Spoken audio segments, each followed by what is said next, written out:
Olá! A pedido de alguns seguidores aqui do nosso canal que pediram para falar um pouquinho sobre como é que foi o parto. Eu até falei um pouco, né, um breve relato lá no Instagram, mas eu vou trazer aqui para vocês também. Bem, o parto foi muito tranquilo. Quando eu cheguei em Portugal, eu já estava mais ou menos com 8 meses, né? Então, assim, entrando no 8º mês, tive uma certa dificuldade de conseguir fazer ultrassom, porque não tinha pelo público e pelo particular também não. Viajei por alguns distritos e não consegui fazer a ultrassom por não ter médicos suficientes, né, para essa demanda que está tendo de imigração e dos próprios moradores e portugueses. Então a gente não conseguiu fazer a ultrassom. Para conseguir um médico da família também foi uma dificuldade, nós não tivemos, mas por estar grávida, né, eles dão uma prioridade às crianças e gestantes, então eu acabei conseguindo fazer sim essa consulta no hospital, porque eu fiz a consulta particular com uma doutora que era brasileira, onde eu estava, e ela conseguiu me encaminhar para o hospital. Então eu chegava lá na urgência, porque já estava no finalzinho da minha gestação. Mas para o acompanhamento mensal, eles marcaram uma data que Pedro já teria nascido. Então eu passei aí toda semana ao hospital, fazer o registro, né? Saber como é que estavam os batimentos cardíacos do bebê, como é que estava minha saúde e tudo mais. Tudo bem, e foi acompanhando. Então a médica disse: olha, a gente vai esperar ele querer nascer, mas se chegar em 42 semanas e ele não tiver nascido, a gente vai ter que fazer uma cesárea. E eu fui 38 semanas, 39, 40 e nada de Pedro querer nascer. 41 semanas e nada.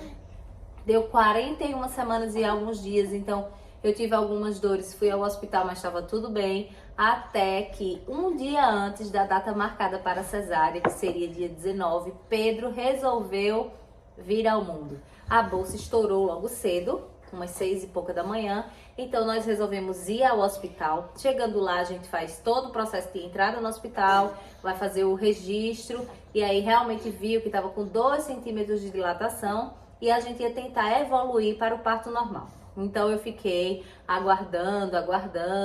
Isso deu meio-dia, 1 hora da tarde, e começou as contrações ficarem um pouquinho maiores. Tinha evoluído de 2 para 4. Então, como estava evoluindo, tinha uma possibilidade de nascer parto normal. E eu comecei a sentir bastante incômoda. Então eu falei: olha, tá incomodando, me dá epidural? E realmente eles deram, que aqui no Brasil eles não fazem essa anestesia epidural, nem no particular. Disse que vai tirar a sensibilidade da mulher. Mas assim, olha, é a melhor coisa, é essa anestesia epidural. Então eu recebi a anestesia, fiquei deitada, dormindo, consegui descansar. Nesse momento eu ficava com o registro na barriga, vendo como é que estavam os batimentos cardíacos do bebê e as contrações.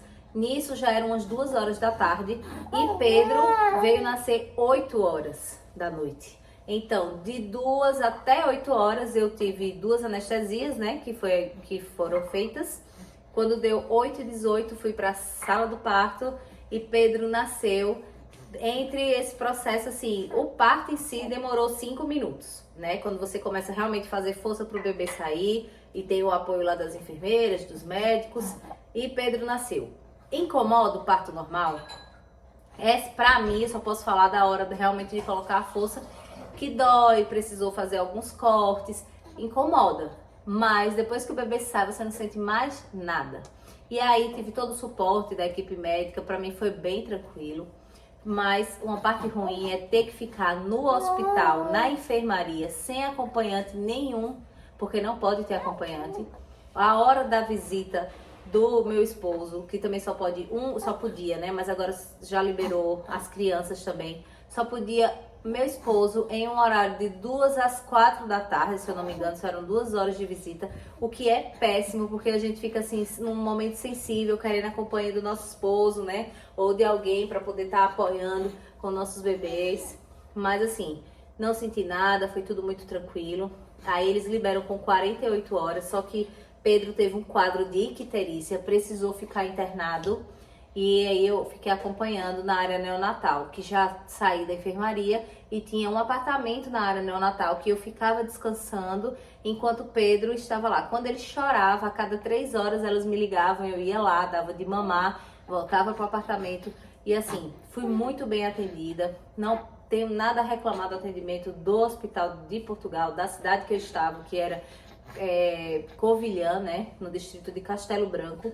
Já ouvi falar que existem outros distritos que possuem até apartamento, né, para ficar com o esposo e tudo mais, mas a minha realidade foi essa, que eu creio que também é a maioria da realidade.